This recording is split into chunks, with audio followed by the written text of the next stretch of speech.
Hi guys, so today we are making this strappy chew top to go along with these matching pants. So you know what to do, make sure you keep on watching if you want to find out how to make this. So I'm going to start by grabbing my fabric and folding it in half. As you can see, I'm only folding as much as I think I'm going to need. And what are the measurements we need? So what we're going to do is we're measuring our upper bust circumference. We're going to divide that measurement by 4 and we're going to mark that out near the top of the fabric. Then what we're going to do from that point, we're going to measure down by about 10 inches or as long as you want your top to be. So that's going to be from your upper bust to the length that you want your top for me to be. From that point that you've made 10 inches down, you're then going to measure your waist circumference, and to do that it's going to be your waist circumference divided by 4. Once we've made those markings, I'm going to go in and connect the dots, and I'm using my French curve to do this. You can use a meter ruler instead, but I'm just going ahead and making sure that all of those points are joined together, and it's going to look like some kind of a weird, I don't know if it's a rhombus or some perpendicular kind of shape, but that is what we want. If your fabric is really stretchy, you might not need seam allowance. If your fabric isn't very stretchy, then be sure to add your 1/2 inch seam allowance to the sides, and then be sure to add it to the top and the bottom as well. And then I'm just going to go ahead and cut this out. So I'm going to cut it out 4 times, so you're going to see me repeat this process. But what I've done is I cut it out once on the fabric with the markings, and then I just use the cutout piece to cut out the rest of the pieces, if that makes sense. So once you've cut out those 4 identical pieces, we can start assembling. And to do that, I'm taking 2 pieces and I'm laying them together right sides facing, and I'm going to do that again for the other 2 pieces. And then what I'm going to do is I'm going to stitch the top and the bottom on both sides, and that's kind of going to create a tube. So I'm just adding a few pins to secure it in place, and then I'm going to stitch along those lines.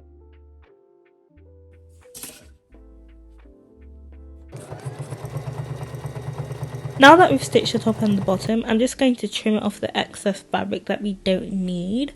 Then what I'm going to do, I'm going to grab one of these 2 pieces and I'm going to flip one inside out, or right side out.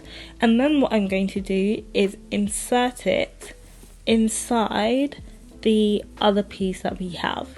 So basically what I'm trying to do is create a case. So I'm pushing it inside so that it's so that it's fully encased into the top. So the top and the top of your top should be connected or pinned together, and the bottom of your top should also be pinned together. And we're going to do that on one side, but rather than stitching all the way through the 4 layers, we are pinning through the 2 layers all the way around, so it's kind of like a circle or a cylinder, and we're going to go ahead and pin all the way around and then stitch that next. Hopefully the visual clarifies a bit more. So adding in as many pins as we need to here, and then once we have, it should look like this, and then again we're stitching around the circle. We've stitched around the circle, now I'm just cutting off the excess, as you can see, and then we're going to flip it right side out.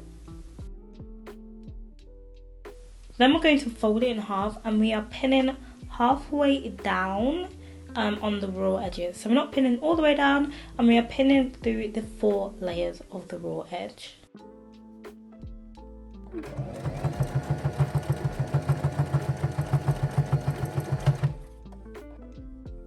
So we're moving on to our straps, and to do that all I'm doing is folding it, as you can see here, and I'm stitching it on my sewing machine with about 1/2 inch seam allowance.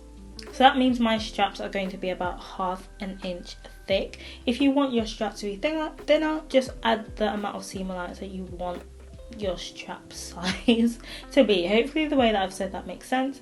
You can measure your straps beforehand. I just went and stitched about maybe 20 inches down.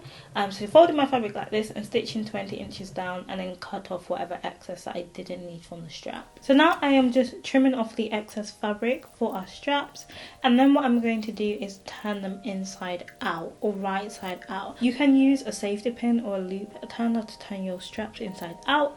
The other thing that you'll need to do is measure how long you want each strap to be. So you can do that by just measuring yourself where you want your strap to start and where you want it to end, or you can use a strap top that you already own and just measure that strap length and mimic that. So once you have your straps, you want to gauge on yourself where you want your straps to sit on your top. So the best way to do that is to try on your top and just mark with chalk where you want it to sit. Then I'm just taking my seam ripper and I'm seam ripping out a few of the stitches along that chalked marking that we made. So again, you want to make sure that you try it on and mark the holes that you want for the front and mark the holes that you want for the back, and then you're going to use your seam ripper to just rip that just a couple or 3 stitches, just enough to kind of push that strap through. So once you've made those holes, you want to start by taking one of your straps and pushing it through the hole, that first hole, and then what you're going to do, the strap at the other side, which will be the back, we're going to take the other end of the strap and push that through as well. We're not pushing it through that far, just by about ½ an inch or even a tiny bit less than that, just enough to make sure that it's secure, and then we can go ahead and stitch that. So this is where the side seam that we didn't stitch all the way down is going to come in handy. So the aim is to stitch this in a way to make sure our straps are seamless, and to do that we're going through that tiny hole that we left unsewed at the side, and we're pulling through part of the strap and the fabric close to or around the strap, and then what we're going to do, we're going to stitch that bit that we just seam ripped closed, and that is going to just secure that strap in place. So we're going to do this one strap at a time, just pulling it through, stitching along that line to secure it in place, and repeating that for the other 3 straps just to make sure that it's secure, and then we can pull it back so it's right side out. When stitching the straps, I went over it once and then went back and did a reverse stitch just to make sure that the straps were as secure as possible, to make sure that they're not going anywhere once we've stitched it. Now that we have added and secured our straps in place, the only thing left to do is to finish off that stitch or that side seam and stitch it all the way down so it's closed. Granted, this is the time that you want to try it on your top to make sure your straps don't need adjusting. If they do, then granted, go ahead and do that before we stitch this seam. And once you've stitched it down, we're going to trim off the excess and we should be good to go. And this is the final look. I paired it with the matching pants tutorial, which I have out on my channel as well. I wore this on my solo trip to Greece and it was actually proper cute. So let me know if you like this video, and be sure to check out this video next.